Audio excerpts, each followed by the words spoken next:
3, 2, 1.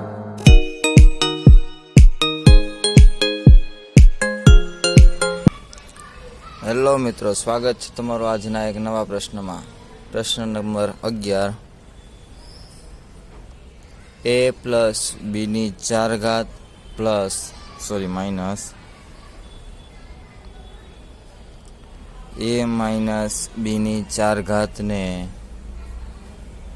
√3 plus √2ની 4 ઘાત minus √3 minus √2ની 4 ઘાત બરાબર ખાલી થઈ ગયા. સૂત્રમાં કિંમત મૂકીએ તો 4c0. પહેલાં આ પદનું વિસ્તરણ કરીએ તો √3ની 4 ઘાત પ્લસ 4c1 √3ની 3 ઘાત તથા √2ની 1 ઘાત વત્તા 4c2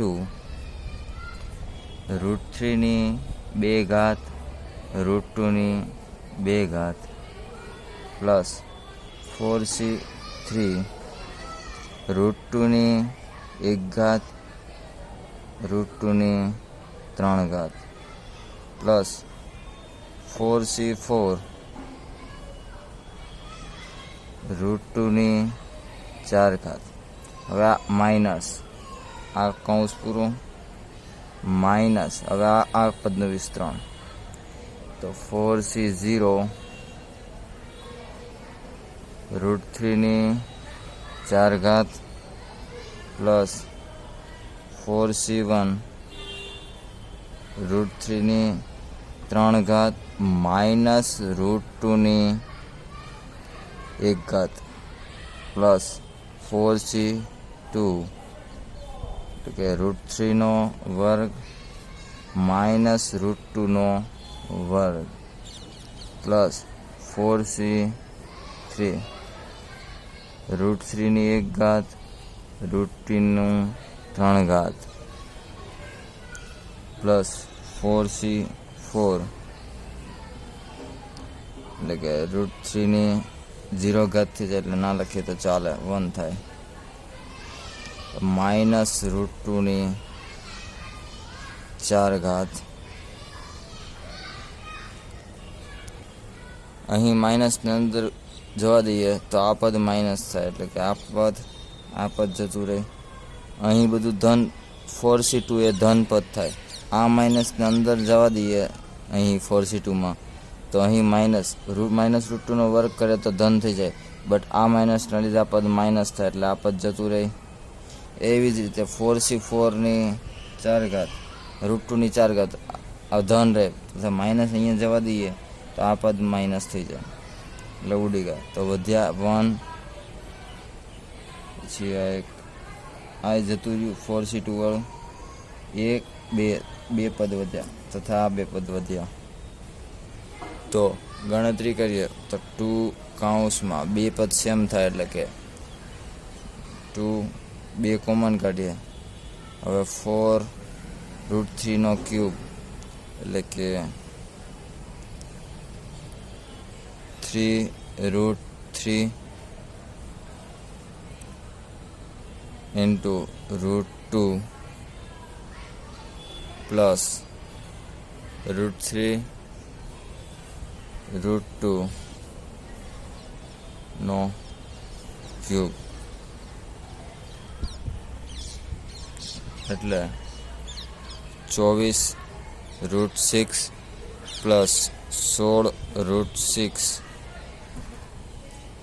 બરાબર 40√6. વિડીયો ગમે હોય તો લાઈક કરો, તમારા મિત્રોને શેર કરો અને સબસ્ક્રાઈબ કરવાનું ભૂલતા નહીં. તેવી જ રીતે દાખલા નંબર 12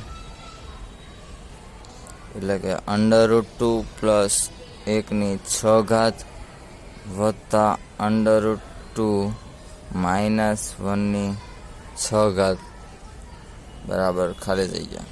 સૂત્રમાં કિંમત મૂકીએ તો 6c0. આ પદનું પેલા વિસ્તરણ કરીએ. 6c0 √2 વત્તા 6c1 √2 1 4 લખો તો કંઈ ફરક પડે નહીં, એટલે કે જતું રહ્યું પદ. 6c2 √2 વત્તા 6c3 √2³ વત્તા 6c4 √2 વત્તા 6c5 √2 વત્તા 6c6 એટલે કે 1/6 પદ પૂરું થાય. પ્લસ હવે આ પદનું વિસ્તરણ કરીએ તો 6c0 √2 પ્લસ 6c1 એટલે કે √2 બટ હવે લખાય કેમ કે માઇનસ પદ છે એટલે કે -1 6c2 √2 2 -1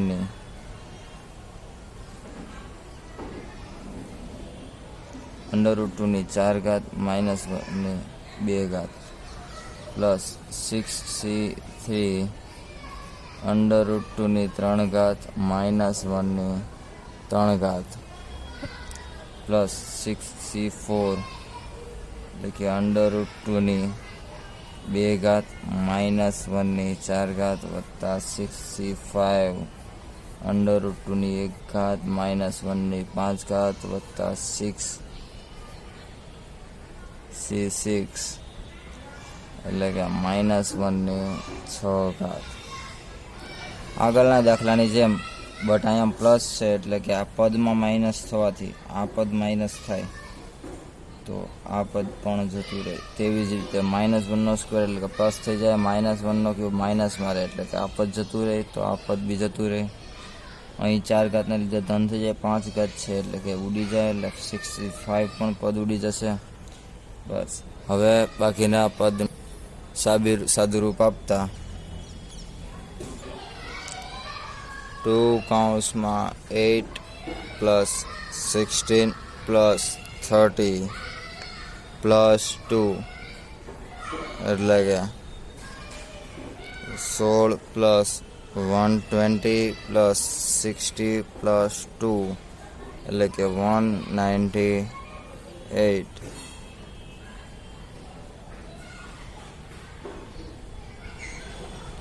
દાખલા નંબર 13 9n + 1 - 8n - 9 એ 64 વડે વિભાજ્ય છે જેવું સાબિત કરવાનું છે. તો અહીંને અલગ કરીએ તો 9n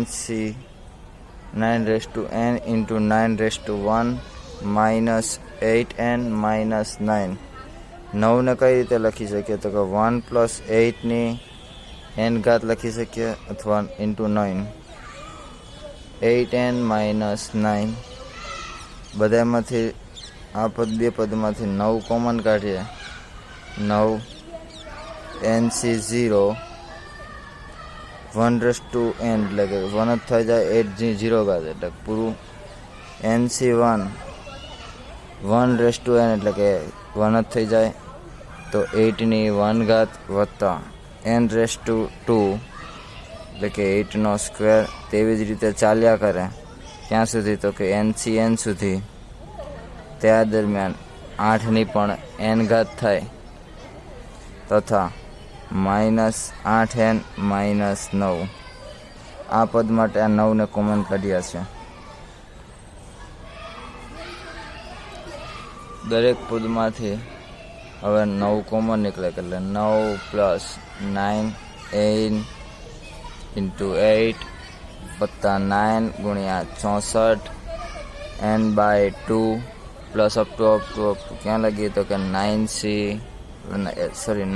× NCN સુધી 8/8n - 8n - 9 -9 + 9 જતા રહે એટલે કે 64 n પ્લસ 9 ગુણ્યા 64 n by 2 plus up to 9 n બાય n 8 રેસ ટુ n, એટલે કે 64 કોમન નીકળે, n plus 9 into n by 2 plus 9 ગુણ્યા 8 NC3 plus up to 9 into NC8 8 raise to n minus 2. આથી કહી શકાય કે 64 વડે આપેલ પદ વિભાજ્ય છે. દાખલા નંબર 14, એપ્સાયલોન r થી 0 race to n 3 raise to r into NCr બરાબર 4 રેસ ટુ n સાબિત કરો. અહીં કિંમત મૂકીએ તો NC0 3 રેસ ટુ 0 એટલે કે 1 થાય, NC1 3 ની 1 ઘાત વત્તા NC2 3 ની 2 ઘાત, તેમ ચાલ્યા જ કરે ક્યાં સુધી તો કે NCn સુધી, જ્યાં 3 ની n ઘાત થાય.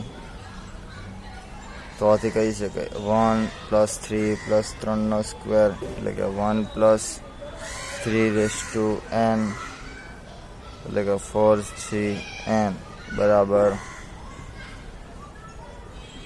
બરાબર જવાબ. તો મળીએ નવા પ્રશ્ન સાથે કાલે, ત્યાં સુધી બાય બાય.